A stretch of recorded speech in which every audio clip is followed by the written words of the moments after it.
கவர்மெண்ட்டுடைய update ஸ்கீம்ஸ்லாம் வந்து பார்த்துட்டு இருக்கோம். இன்னைக்கு அதில் வந்து பார்த்தீங்கன்னா ஒரு முக்கியமான தகவலை தான் பற்றி பார்க்க போகிறோம். நீங்கள் வந்து பார்த்தீங்கன்னா விஜய் அவர்கள் ஆட்சிக்கு வந்து இதோட 2 மாதங்கள் ஆக போது கிட்டத்தட்ட 50 நாளை கடந்திருக்கு. இந்த நிலைமையில வந்து பார்த்தீங்கன்னா அவங்க ஒவ்வொன்றாக சொல்லக்கூடிய வாக்குறுதியெல்லாம் வந்து நிறைவேற்றிட்டு வராங்க. அதில் முதல் கட்டமாக வந்து பார்த்தீங்கன்னா 500 யூனிட்டுக்கு மேலே யூஸ் பண்ணவங்களுக்கு 200 யூனிட் தள்ளுபடி பண்ணாங்க. அதுக்கப்புறம் பார்த்தீங்கன்னா சிங்கப்பெண் படையை வந்து உருவாக்கியிருந்தாங்க.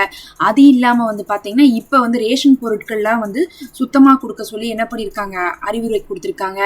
சுத்தமானா வந்து எந்த அளவுக்குன்னு பார்த்தீங்கன்னா இதுவரையும் நம்ம வந்து லூஸில் வாங்கிட்டு இருந்த எல்லா பொருளையுமே பேக் பண்ணி கொடுக்க போகிறதா சொல்லியிருக்காங்க. நல்ல அரிசி பருப்பு எல்லாமே போட போகிறதா சொல்லியிருக்காங்க.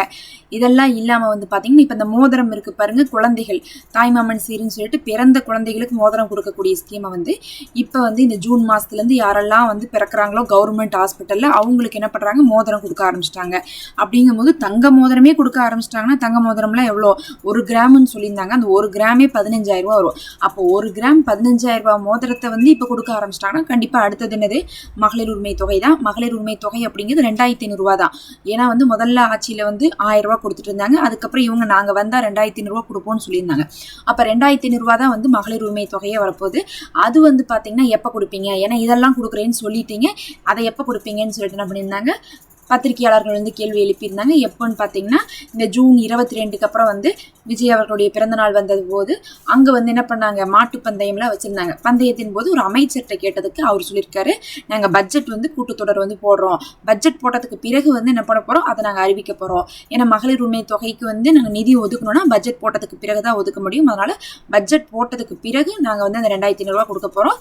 அதை நாங்கள் வந்து அதுக்கு புது ஃபார்ம் கொடுக்கறது, யாரெல்லாம் வந்து அதில் இருக்கிறாங்க யாரெல்லாம் அதில் இல்லை, 60 வயசுக்கு கீழே இருக்கவங்களை மட்டும் அதில் வச்சுட்டு 60 வயசுக்கு மேலே இருக்கிறவங்களை வந்து முதியோர் தொகைக்கு மாற்றி எல்லா வேலையுமே பட்ஜெட் வந்து போட்டதுக்கு பிறகு தான் நாங்கள் எடுக்க போகிறோம்னு சொல்லிட்டு தெளிவாக வந்து அறிவிச்சிருக்காங்க. அதனால் பட்ஜெட் வர்ற வரையும் மகளிர் உரிமை தொகை 2,500 ரூபா அப்படிங்கிறது வராது, 1000 ரூபா தான் வரும். ஆனால் பட்ஜெட் வந்ததுக்கு பிறகு 2,500 ரூபா வரும். அந்த 2,500 ரூபாய்க்கு நம்ம புதுசாகவும் அப்ளை பண்ணலாம். அந்த புதுசாக அப்ளை பண்ணுறவங்களுக்கு யாரெல்லாம் வந்து வாடகை வீட்டில் இருக்காங்களோ அவங்கள முதல்ல கன்சிடர் பண்ணி அவங்களுக்கு என்ன பண்ணுறாங்க, காசு கொடுக்குறாங்க. அப்படி பார்க்கும்போது வந்து பார்த்தீங்கன்னா பட்ஜெட் வந்து எப்போ போடுறாங்கன்னு தெரிஞ்சுட்டு நம்ம அதுக்கப்புறம் தான் வந்து மகளிர் உரிமை தொகை 2,500 ரூபாய் எதிர்பார்க்க முடியும்னு சொல்லிட்டு தகவலை சொல்லியிருக்காங்க.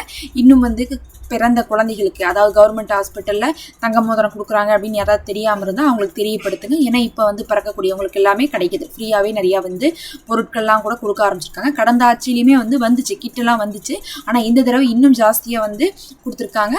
அதை உங்களை சேர்ந்தவங்களுக்கு தெரியப்படுத்துங்க.